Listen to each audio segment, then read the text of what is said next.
आज বানাচ্ছি লাল লাল চিকেনের ঝোল। রোববার দিন সবারই একটু ভালো কিছু খেতে মন চায়, সে হোক চিকেন অথবা মাটন। আজ আপনাদেরকে আলু দিয়ে চিকেনের ঝোল করে দেখাবো, যেটা খেয়ে আপনি বুঝতেই পারবেন না চিকেন খাচ্ছেন নাকি মাটন। তো প্রথমেই আমি কড়াইতে গোটা গরম মশলা ও শামরিচ খুব ভালো করে নুন দিয়ে ড্রাই রোস্ট করে নেব। ভাজা হয়ে গেছে, এবার ঠান্ডা হওয়ার জন্য একপাশে রেখে দিচ্ছি। কড়াইতে তেল দিয়ে কেটে রাখা আলুগুলো তেল গরম হলেই একে একে ছেড়ে দিচ্ছি। সামান্য একটু নুন আর হলুদ দিয়ে আলুগুলো বেশ লাল লাল রং ধরলেই তুলে নেব।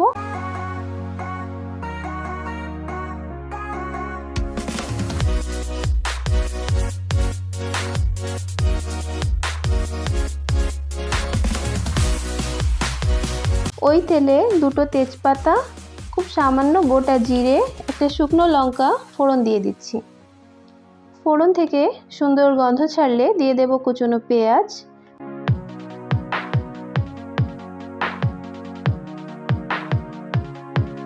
পেঁয়াজটাকে খুব ভালো করে ফ্রাই করে নিয়েছি। এবার দিয়ে দেব একসাথে বেটে রাখা পেঁয়াজ, রসুন, আদা আর কাঁচা লঙ্কা দিয়ে খুব ভালো করে মিশিয়ে নিয়ে দিয়ে দেব 1 চামচ জিরে গুঁড়ো, 1 চামচ ধনে গুঁড়ো ও 1 চামচ শুকনো লঙ্কার গুঁড়ো। খুব ভালো করে সব কিছু সময় নিয়ে কষিয়ে নেব। এবার দিয়ে দিচ্ছি পরিমাণ মতো নুন আর হলুদ গুঁড়ো। আবারও খুব ভালো করে মিশিয়ে নিতে হবে। একটা টমেটো কেটে ওই মশলার সাথে মিশিয়ে নেব।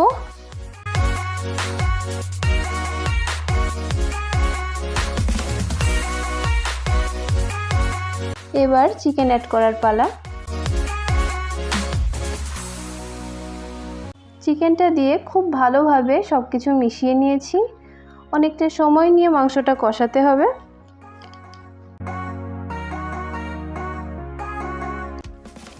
এবার 4টে চেরা কাঁচা লঙ্কা আমি এখানে দিয়ে দেব, এতে একটা সুন্দর ফ্লেভার আসবে।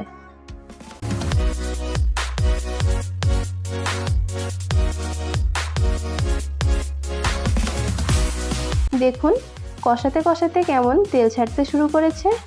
এই পর্যায়ে ভেজে রাখা আলুগুলো আমি এখানে অ্যাড করব।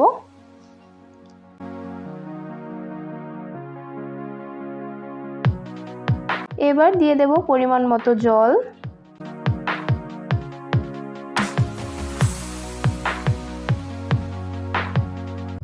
একটু ফুটে উঠলে ঢাকা দিয়ে 10 মিনিটের জন্য রান্না করে নেব।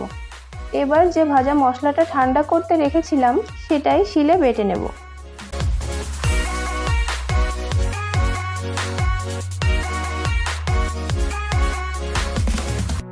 দশ মিনিট হয়ে গেছে, ঢাকা খুলে গরম মশলা গুঁড়ো ছড়িয়ে আবারও ঢেকে দেব 5 মিনিটের জন্য।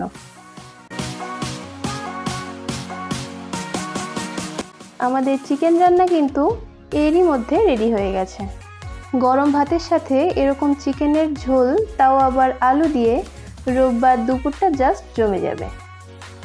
আমার রান্না যদি আপনাদের ভালো লেগে থাকে তাহলে আমার চ্যানেলটিকে অবশ্যই ফলো করে নেবেন।